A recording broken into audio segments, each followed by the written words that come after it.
आइए जानते हैं अप्रैल महीने के वृष राशिफल के बारे में। तो यह महीना आपके लिए आर्थिक दृष्टिकोण से अनुकूल महीना रहने वाला है। आपके पास धन प्रबल और प्रचुर मात्रा में आएगा, जिससे आप अपने सभी कामों को अंजाम तक पहुंचा पाएंगे।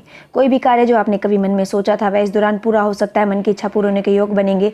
शिक्षा में व्यवधान भी उत्पन्न हो सकते हैं। आपका मन एक से ज़्यादा चीज़ों की ओर आकर्षित होगा और चाहेंगे कि बहुत जगहों पर घूमने जाना पसंद करेंगे। यात्राओं से आपको लाभ होगा। कार्य क्षेत्र में किसी से कहासुनी करने से बचे, क्योंकि इससे आपका करियर प्रभावित हो सकता है और नौकरी में समस्या भी आ सकती है। व्यापार करने वाले जातकों को लाभ के योग भी बनेंगे। विदेश यात्रा की स्थिति भी बन सकती है, या आप एक शहर से दूसरे शहर की यात्रा भी कर सकते हैं। स्वास्थ्य में गिरावट महीने के उत्तरार्ध में देखने को मिल सकती है। आपके मन में कुछ नया अज्ञात जानने की इच्छा उत्पन्न होगी, जो आपको एक अच्छा और जिज्ञासु विद्यार्थी बनाएगी। यदि आपकी शंकाओं का समाधान हो जाए तो आप अपनी शिक्षा में बेहतर प्रदर्शन कर पाएंगे। पारिवारिक जीवन उतार चढ़ाव के बीच गुजरेगा। भाग्य का साथ मिलने से कार्य क्षेत्र स्थिति जो है आपके पक्ष में रहेगी। आइए अब आपके कार्य क्षेत्र के बारे में बताते हैं।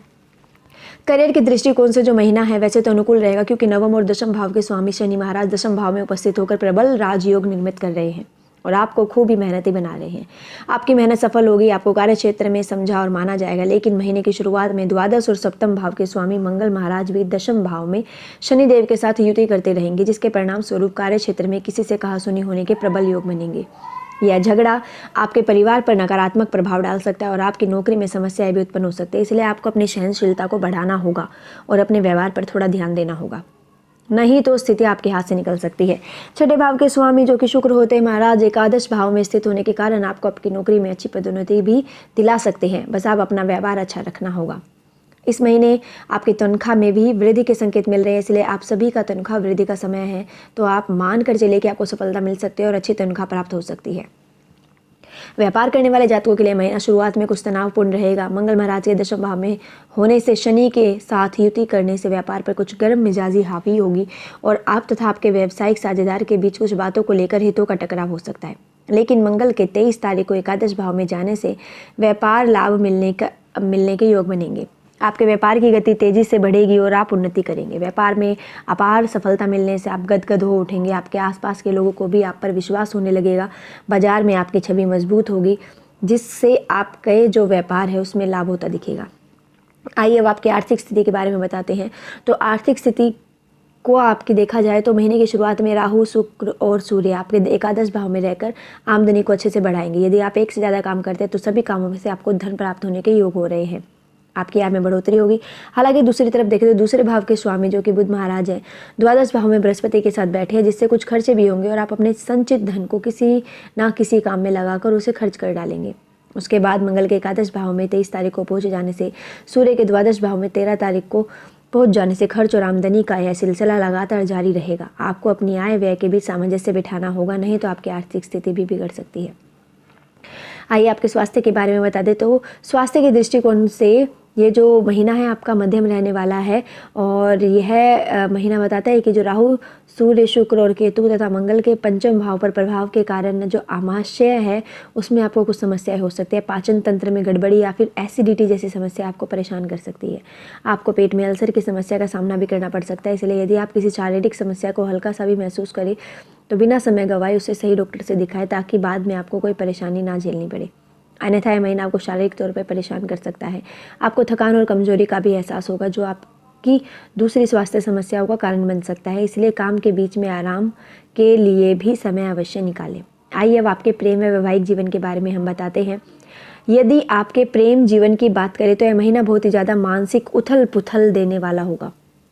केतु महाराज पंचम भाव में रहेंगे और उन पर सूर्य शुक्र और राहु की स्थिति तथा मंगल का प्रभाव रहेगा। इस कारण से आपके रिश्ते में बीच बीच में रोमांस के छींटे भी पड़ेंगे, लेकिन अधिकांश समय कहासुनी में ही निकल जाएगा। आप और आपके प्रियतम एक दूसरे को समय नहीं दे पाएंगे और एक दूसरे पर मिथ्या आरोप प्रत्यारोप लगाते रहेंगे, जिससे आपके रिश्ते को बहुत पीड़ा होगी। आपको इन सबसे बचना है तो अपने प्रियतम से अपने संबंध में विशेष रूप से बात करनी होगी, ताकि मसलों को सुलझा सके। यदि आप इस महीने को शांतिपूर्ण बिता लेते तो महीने का उत्तरार्ध कुछ हद तक सांत्वना देने वाला रहेगा। अविवाहित जातकों की बात करें तो वैवाहिक संबंधों में उतार चढ़ाव रहेंगे।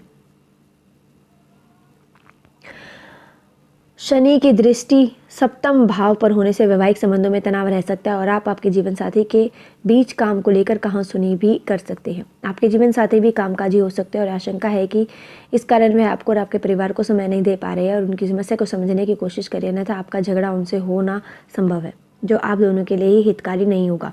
महीने के उत्तरार्ध में 23 तारीख को मंगल के एकादश भाव में चले जाने से स्थिति में थोड़ा बदलाव होगा और आपके बीच समरसता रहेगी। अब आपके पारिवारिक जीवन के बारे में बताते हैं। यह महीना पारिवारिक तौर पर भी थोड़ा उथल पुथल से भरा हो सकता है। द्वितीय भाव के स्वामी बुध महाराज द्वादश भाव में बृहस्पति देव के साथ स्थित है, जिस पर और दशम भाव में बैठे शनि देव की भी दृष्टि रहेगी तथा शनि और मंगल एक साथ आपके दशम भाव में बैठकर चतुर्थ भाव को देखेंगे। इससे पारिवारिक जीवन में कुछ अशांति का माहौल हो सकता है। बात बात में लोगों के बीच सामंजस्य का अभाव स्पष्ट रूप से दिखाई देगा। एक दूसरे की बातों को सुनने और समझने में समस्याएं होगी। इससे वाद विवाद बढ़ सकते हैं। आपके पिताजी और माताजी को स्वास्थ्य समस्याएं भी इस युति के कारण झेलनी पड़ सकती है, इसलिए आपको समय रहते इलाज की व्यवस्था करनी चाहिए ताकि किसी भी बड़ी समस्या के चक्कर में ना फंस जाएं। जहाँ तक आपके भाई बहनों की बात है तो बड़े भाई बहनों से अच्छा सहयोग भी मिलेगा, लेकिन वे अपनी बात मनवाना भी चाहेंगे। छोटे भाई बहन आपके लिए सहयोगात्मक रवैया अपनाएंगे। अब आपको उपाय बता देते हैं कि आपके लिए जो भी नकारात्मकता इस महीने आ रही है उसको आप किस तरह से ख़त्म कर सकते हैं या कुछ हद तक उनसे छुटकारा पा सकते हैं।